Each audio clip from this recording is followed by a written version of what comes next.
Ram Ram Hare Hare, Hare Krishna, Krishna Krishna, Hare Hare, Hare Ram, Rama Rama, Hare Hare. Hare Krishna, Krishna Krishna, Hare Hare, Hare Ram, Ram Ram, Hare Hare. Hare Krishna, Krishna Krishna, Hare Hare, Hare Ram, Rama Rama, Hare Hare. Hare Krishna, Krishna Krishna, Hare Hare, Hare Ram,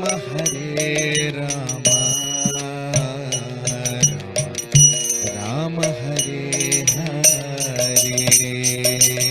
Hare Krishna,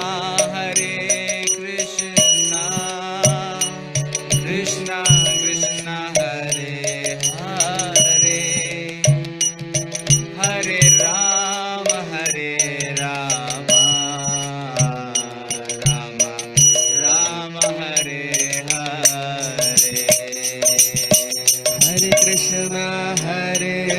Krishna, Krishna Krishna, Hare Hare, Hare Ram,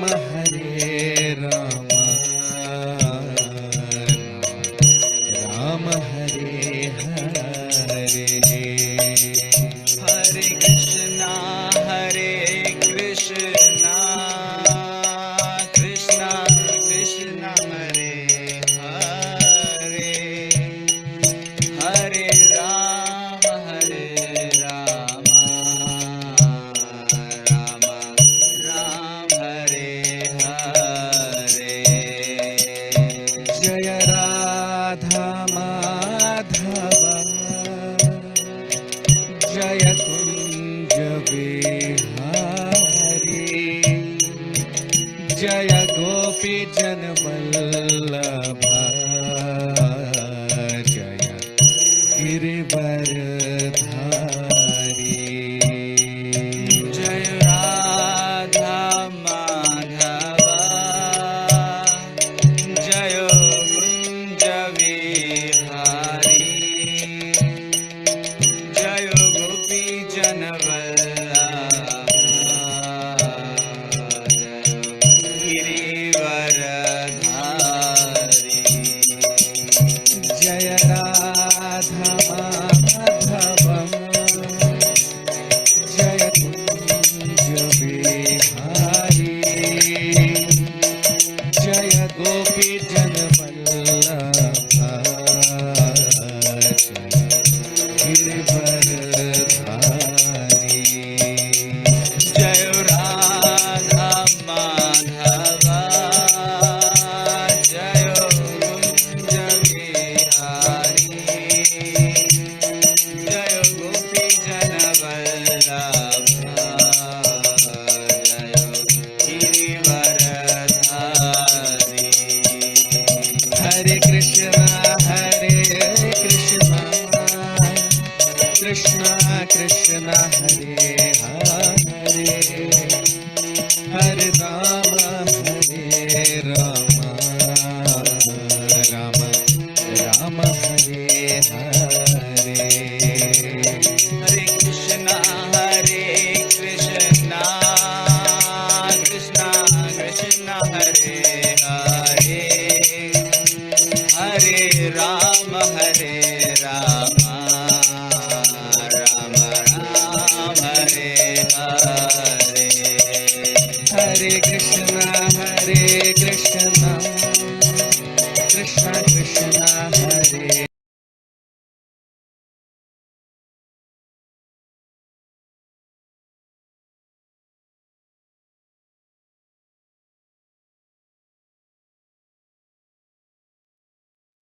Hare Krishna.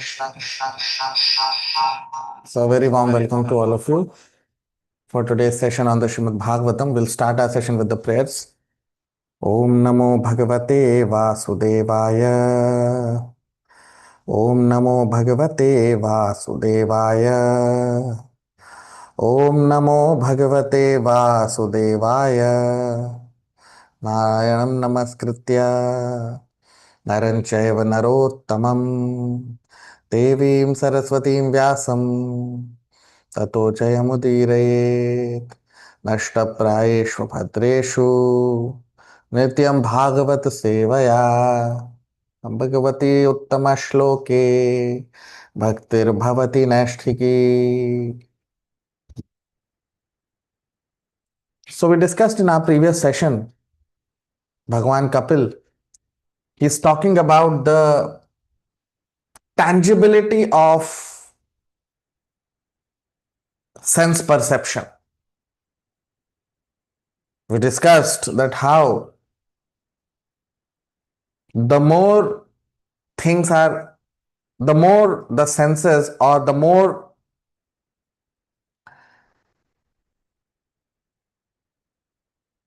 subtle is the aspect of creation. When the creation is in evolutionary state, the more subtle is the creational part of this material creation, the more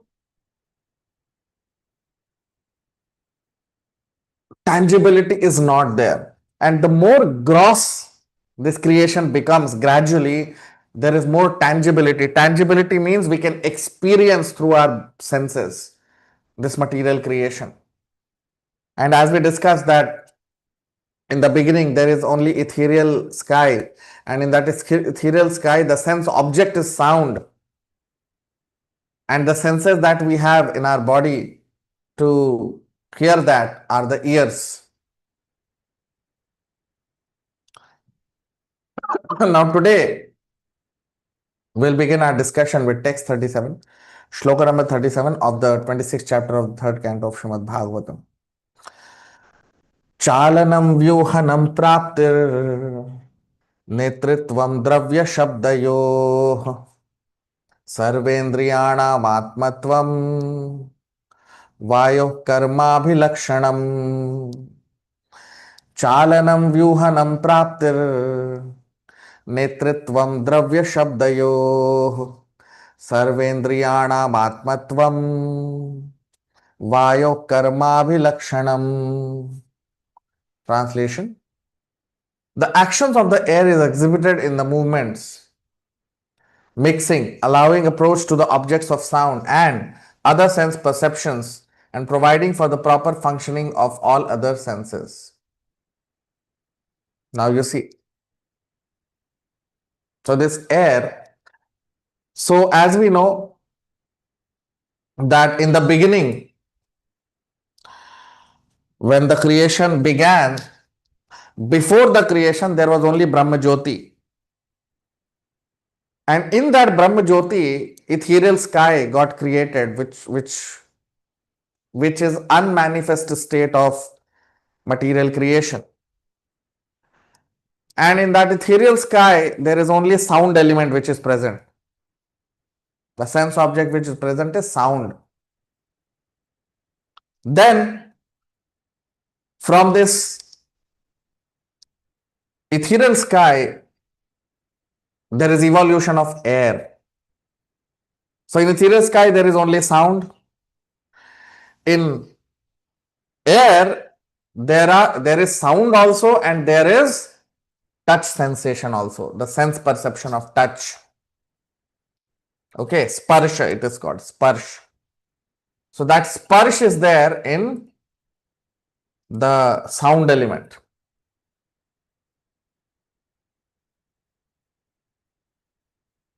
Then we'll see in the upcoming shlokas also that after air, there is generation of fire, and the sense object related with fire are the eyes or form. Then So after air there is fire, and fire has form, and the sense object or the senses which see form are eyes. So if you actually make a pictorial description, then in the beginning there is only ethereal sky. Ethereal sky is correlated with sound, and the sense which senses the sound is ears. Ears are the senses. Then after ethereal sky there is air, there is evolution into air. Now air brings in the sense perception of touch, sparsh. It also has sound, but this new perception of touch also comes, and the sense object that deals with it is Chandrama.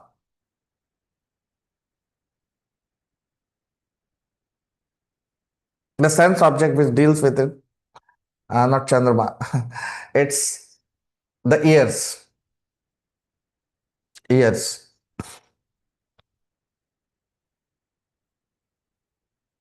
So ears are the sense object which deals with ethereal sound.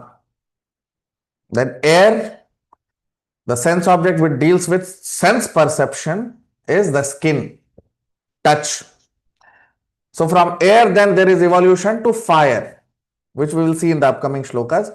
The sense object for fire is form, and the sense which perceives it are the eyes. Okay. Then after that, from fire there is evolution into water. Now water contains taste. Okay. And the sense object which correlates with it is the tongue. And then finally, the grossest evolution is earth, and earth contains all 5 ingredients of sense objects, and the prominent one is smell or odor, and the sense object which deals with or which correlates with it is the nose. So basically, if we see here in this shloka, Bhagavan Kapil is saying that chalanam vyuhanam praptir. Chalanam means movement. Movement. So movement, all the movements that we see in the body is because of the presence of air. If there is no air in the body, there will be no movement in the body.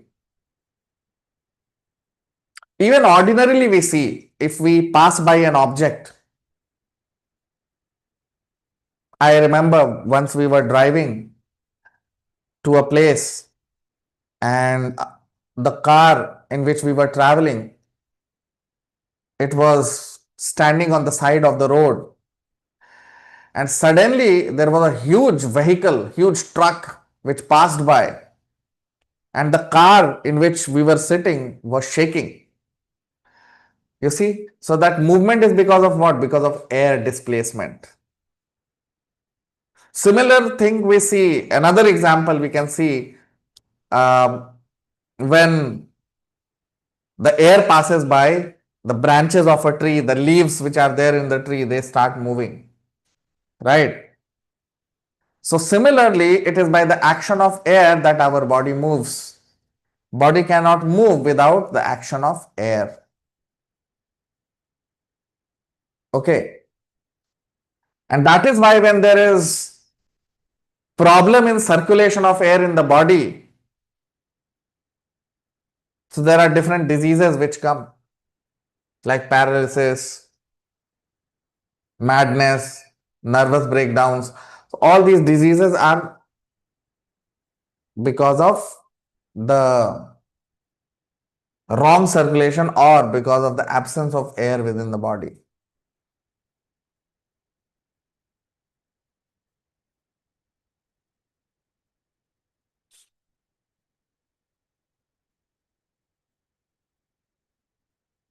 And that is why in our Vedic scriptures also, there are different processes by which we can, to some extent, control the movement of air within the body, especially some methods called pranayam and many such methods. They help in controlling the movement of air within the body.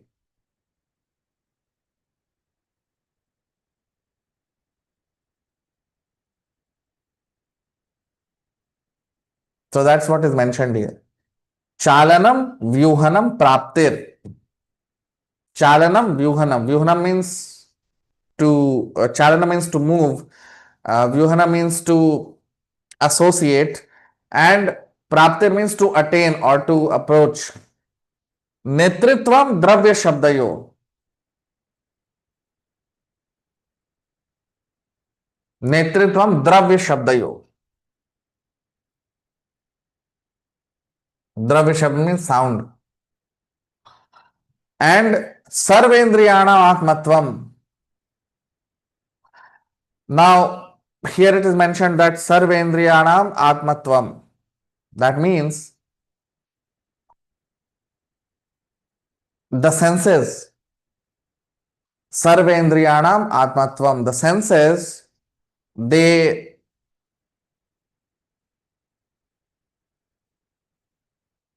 also require air for their movement, for their functioning. So, in fact, in our body, air is one of the most important, most constituent element which is required for the body to function. That's why each and every moment we inhale and exhale. Why it is happening? Inhaling and exhaling is going on continuously in a living body. As soon as the body is dead, there is no inhaling, there is no exhaling of, right? So inhaling, exhaling. So continuously this function of air we can see within our body. At a gross level also and at a subtle level also. At subtle level, this air is responsible for movement, this air is responsible for the functioning of the senses, and at a gross level we can see we are breathing continuously to circulate air within the body.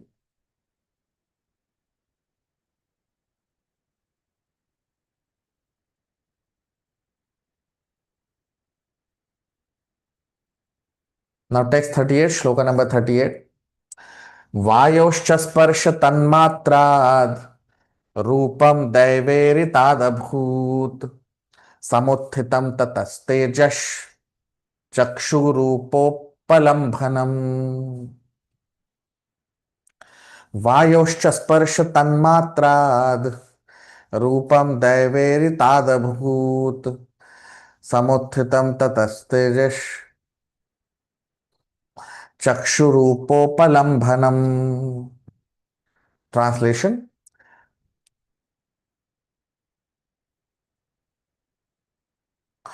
Due to interactions of the air and the sensations of touch, one receives different forms according to predestiny. By evolution of such forms, there is fire.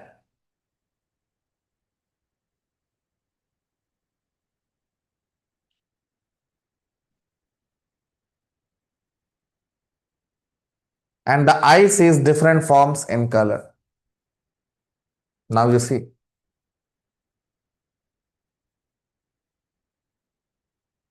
So, we might have seen these balloons. So, you inhale air into this balloon.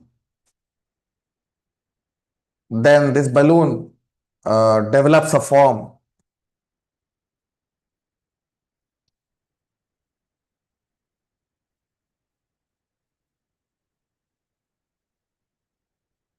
Similarly, our body also has developed form because of the air which is circulating within the body.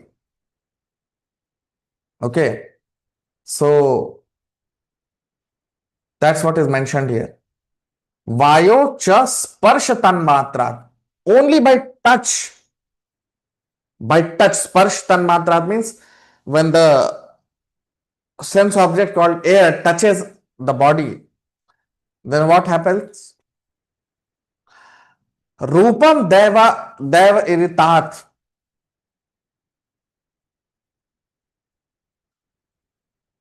Daiva iritat. Daiva means divine arrangement. This is very important to understand. Rupam, the form that we develop, the body, because in every life, a person has different forms of bodies. Today, a person may be having body of a human being. In the next life, he may have body of a devata, or in the next life, he may have, if he has not performed proper duties, then he may have body of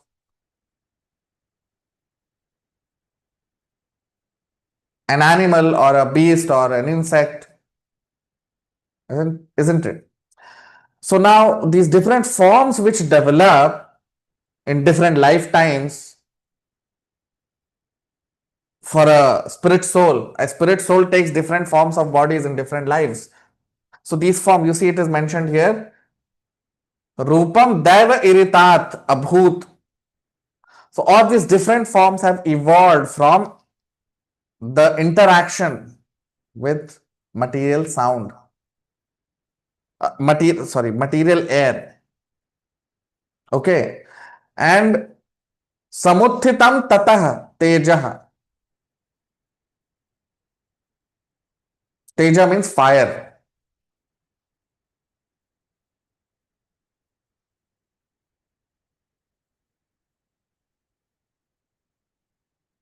Chakshu Rag Chakshu Rupa Upalambhanam. So from air, because of air, there are different forms, there are different, every body has a different form because air circulation in every body is different. Okay. So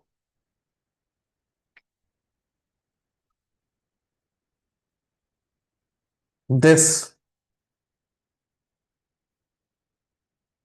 this form that we see, it is because of Dev Irita. Dev means by divine arrangement of Krishna, by divine supervision of the Lord, these different forms we are able to see in different lifetimes. And so many forms are there in the material world. But the essential principle behind these forms is air, and in continuation with air, after air, there is evolution into fire. So fire also is an element of the creation which is responsible for the spirit soul to develop form.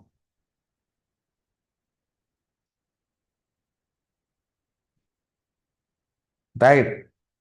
So in this way, different kinds of sense perceptions are there, and how these different senses they act in such a way that they are always in touch with the sense objects and the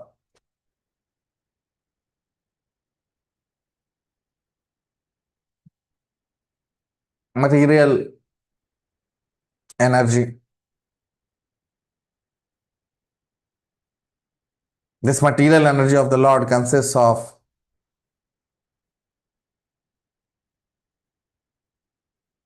this material energy of the Lord is sometimes in its unmanifest state and sometimes it becomes manifest according to the will, according to the sweet will of Krishna.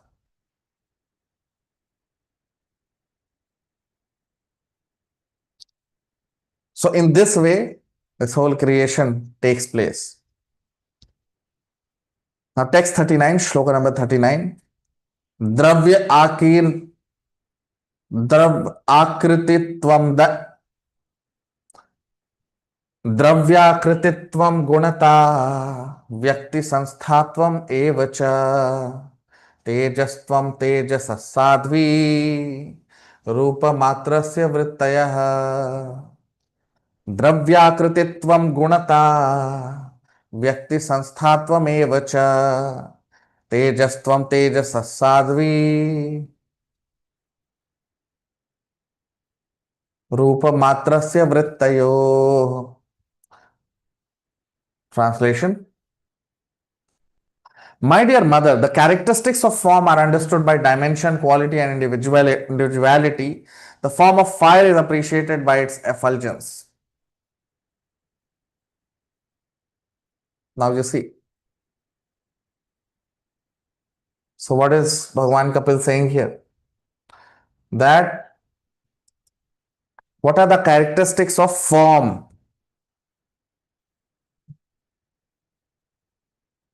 Because form means more gross. Now, ethereal sky we cannot measure. We cannot measure the dimension of space, isn't it? Or vacuum which is there.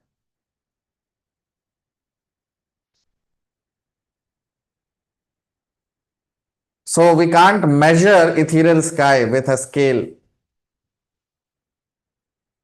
Okay. And we can measure some part of ethereal sky, but whole ethereal sky, no one can measure. Right. Now, when it comes to air, at least air can be measured to some extent. Measured in the sense that if air is put in a balloon, then by weighing that balloon, you will know how much air is there within this balloon. Now, if we move to more gross element, which is fire, then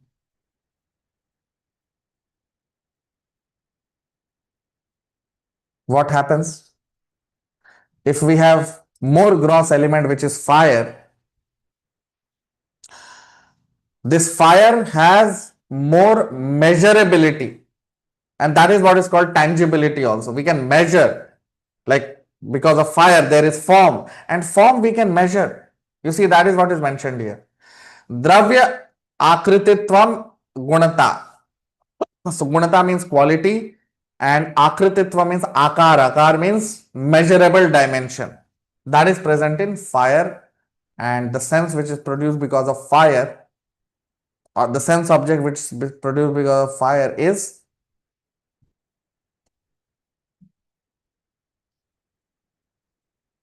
the sense which is correlated with fire is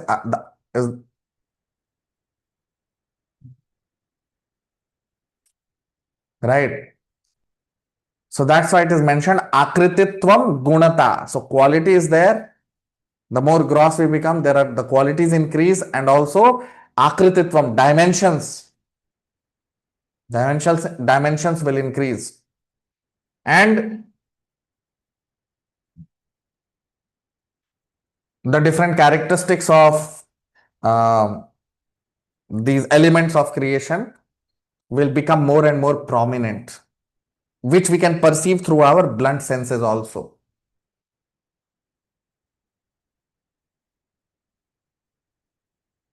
So in this way, Rupa Matrasya, the form which we see in this material creation, which we see in this material world, these forms are basically that is because of the presence of tangibility in gross elements of the creation.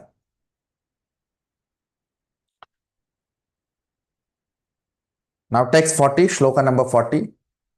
Dyotanam pachanam panam adanam himamardanam tejaso vrittayastveva tveta shoshanam shutridaiva cha. Dyotanam pachanam panam adanam himamardanam tejaso vrittayastveta shoshanam shutridaiva cha. Translation: fire is appreciated by its light and by its capacity to cook, to digest, to destroy cold, to evaporate, and to give rise to hunger, thirst, eating, and drinking. You see,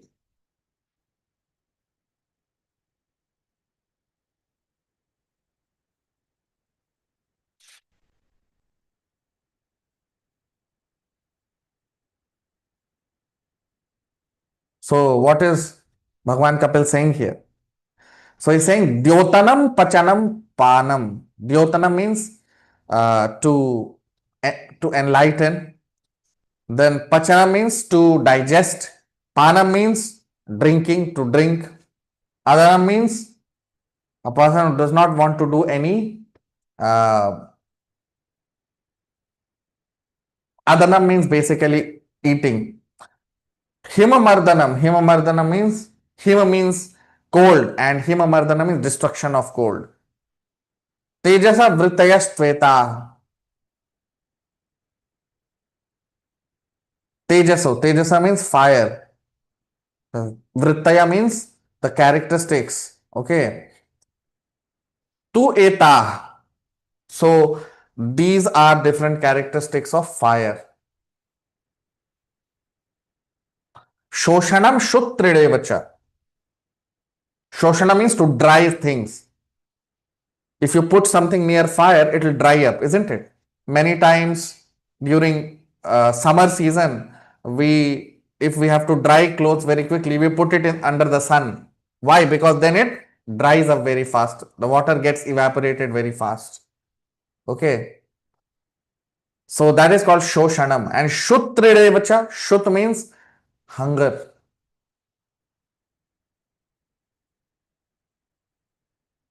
Shut Trid Evacha. Shut means hunger, Trid means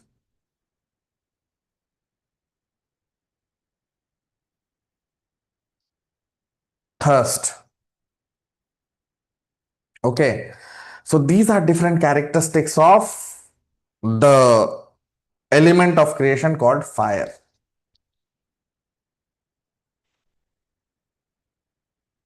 Okay. So fire has many characteristics. You see how characteristics are increasing.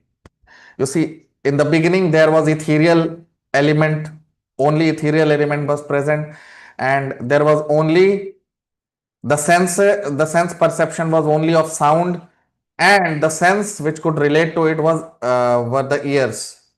Then after that, air came, evolution happened into air. So in air there was touch also, and there was sound also, and two senses got involved, ears as well as skin. Okay. Then now we are coming into fire. Okay, now more evolution is taking place and fire is being created. Now fire has many more characteristics, like we are seeing here in this shloka: Shoshanam, Dyotanam, Pachanam, Panam, Adanam, Himamardanam. So one of the most important quality of fire in this material world is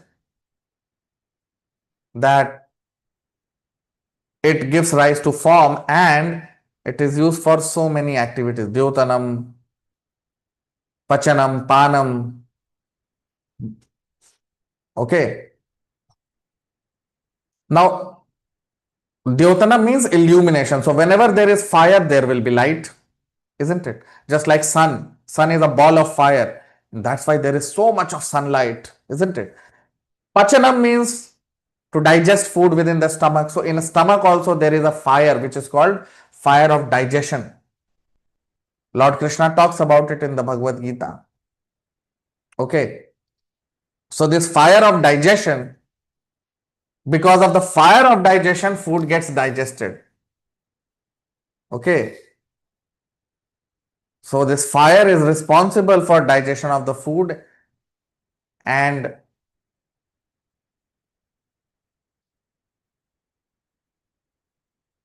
once the food is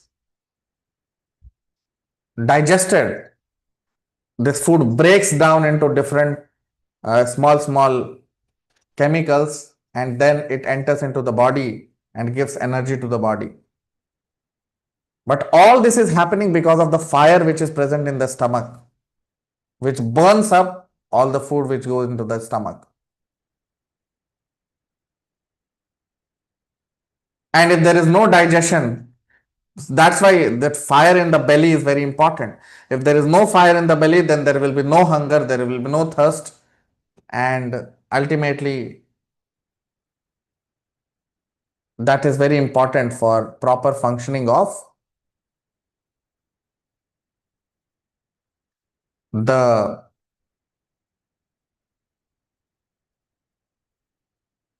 element called fire. So some more aspects about different elements of creation we'll be seeing in the upcoming shlokas also. These topics in Sankhya Yoga are very important to understand how creation took place. And also these are little technical because that's what was asked by Mother Devahuti. So Bhagwan Kapil is explaining that. We'll cover more about it in the upcoming sessions. Those who are new to the channel can subscribe. All of you can like, comment, share. We'll stop here. We'll continue our discussion in the next session. Hare Krishna.